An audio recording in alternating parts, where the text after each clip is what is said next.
Saya akan menyampaikan laporan aspirasi yang diterima dari para tenaga honorer di seluruh Indonesia melalui link laporjg.id di website. Jumlahnya sebanyak 3.389, Saudara Menteri, data tenaga honorer ya yang sebelumnya sudah terdaftar 2,3 juta lebih kurang. Jadi kalau 2,3 ditambah 3.389 menjadi 689 juta. 5.669.000. Itu Pak Menteri. Ya.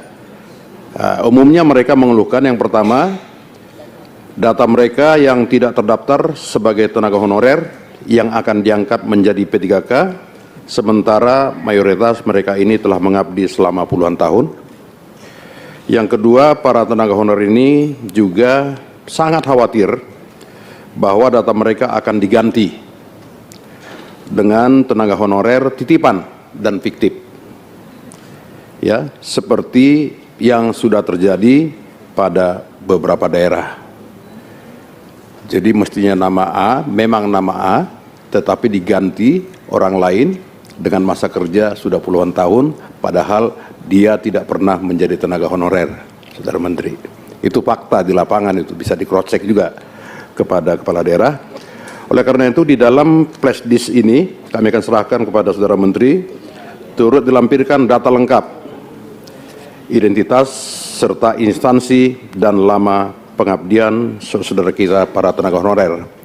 Silakan, mungkin Ibu Sestama bisa menerima ini. Ya, tidak usah Pak Menteri lah, Pak Menteri nanti udah bolak-balik berdiri. Ya. Ini adalah file dan flash disk. Mudah-mudahan Kemenpan bisa menyikapi secara tepat dan akurat. Ya, 5.630 sekian. Ya, yang pertama dari Persatuan Tenaga Teknis Indonesia, yang kedua dari para tenaga honorer se-Indonesia.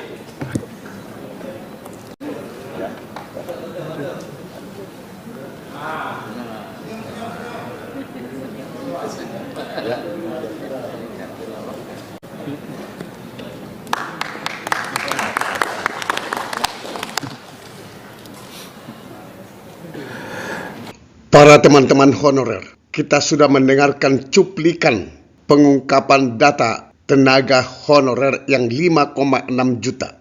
Ini jelas menjadi problem bagi tenaga honorer. Pertanyaan sekarang, apa jawaban Menpan RB dan apa solusi yang harus dibuat oleh DPR dan Menpan RB tentang data honorer 5,6 juta tersebut? Jawabannya, mari kita dengarkan penjelasan dan usul dari Menpan RB. Kesimpulan rapat kerja, rapat dengar pendapat Komisi 2 DPR RI dengan Menteri Perdagangan Aparatur Negara dan Reformasi Birokrasi, BKN, KSN, LAN, ANRI, dan Ombudsman Republik Indonesia.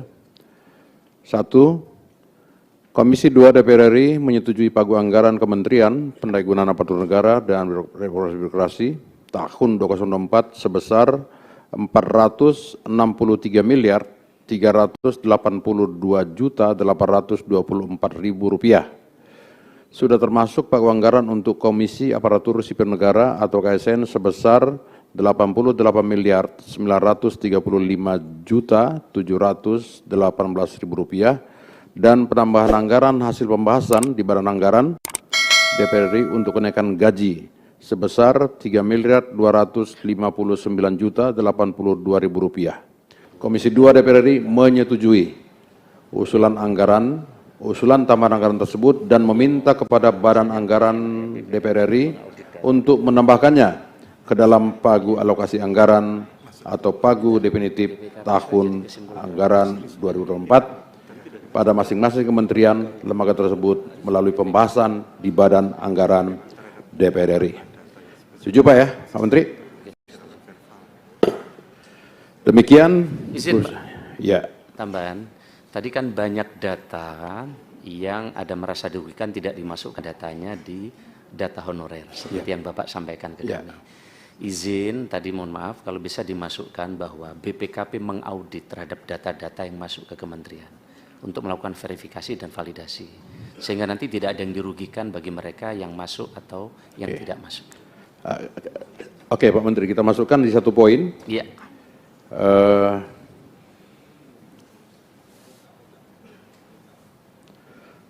Coba di poin 3. Nomor 3 ya.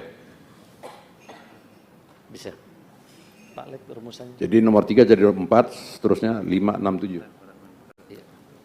Silakan Pak Menteri. Iya, meminta kepada Kemenpan RB Komisi 2 meminta kepada Kemenpan RB untuk mengkoordinasikan audit menyeluruh terkait data honorer non-ASN bersama BKN dan BPKP. bersama BKN dan BPKP. BPKP biar valid ya. Ya, biar valid. Dan data supaya kalau mau tegas lagi daerah supaya tidak ada yang menyimpang itu bisa menjadi dampak temuan jika memang datanya tidak sesuai. Ya. Jadi Komisi 2 DPR RI meminta kepada Kementerian Pan RB untuk mengkoordinasikan audit menyeluruh terkait data honorer garis miring non ASN data tenaga honorer garis miring non ASN bersama BKN dan BPKP. Ya, Saudara Menteri. BPKP, Pak. Intrusi, Pak. Sebentar, Pak Menteri dulu, Pak. Cocok, Pak Menteri? Iya. Ya, Komisi 2 DPR RI meminta kepada Kementerian Pan RB untuk mengkoordinasikan audit menyeluruh terkait data tenaga honorer non-ASN bersama BKN dan BPKP. Silakan. Wah, Silakan, Pak. Pak Samsudin. interupsi Ketua. Hanya redaksional aja Ketua. Sebentar, Pak. Sebentar, Pak Amin. Silakan. Siap. Tadi kita setuju itu untuk diaudit, tapi audit terhadap data yang mana? Tadi saya katakan, di luar dari data yang sudah dikirim dengan SPTJM oleh Bupati Kepala Daerah, masih ada dan banyak data yang tempo hari sudah kita sepakati juga untuk dilakukan verifikasi ulang, untuk dilakukan semacam menerima data-data yang mereka tidak termasuk dalam data SPTJM. Untuk persoalan honorer ini kelar ya, termasuk petugas kebersihan, tenaga apa yang memang tidak dimasukkan oleh para bupati. Jadi tenaga kebersihan, tenaga keamanan itu oleh bupati tidak dimasukkan ke dalam tenaga SPTJM yang diapakan. Jadi mohon berkenan, kalaupun ini diaudit, termasuk data itu yang diaudit. Saya kira demikian syarat, Pak. Terima kasih. Iya. Jadi audit menyeluruh ini sudah seperti yang dimaksud oleh Pak Ketua. Dan kemarin kita minta audit BPKP secara acak. Bahkan yang sudah ditandatangani SPTJM saja banyak data yang tidak valid. Maka kita kan repot sudah ngasih tahu terus. Maka kami sampaikan kepada kepala daerah dan bupati, jika data yang disampaikan tidak sesuai, ini akan berdampak hukum. Supaya tidak ada lagi penandatangan SPTJM tetapi tidak sesuai dengan fakta data yang ada di lapangan. Karena pasti akan merugikan teman-teman yang telah mengabdi lama, disalib bagi mereka yang belum mengabdi. Komisi 2 DPR RI meminta kepada Kementerian Pan RB untuk melakukan audit menyeluruh terkait data tenaga honorer atau non-ASN dengan melibatkan BKN dan BPKP sampai bulan Desember, Mbak, 2024. Setuju ya, Bapak Ibu? Sampai ketemu pada video berikutnya di channel ini. Jangan lupa dukung terus channel ini dengan cara klik subscribe, like, dan loncengnya. Semoga bermanfaat. Wassalamualaikum warahmatullahi wabarakatuh. Shalom.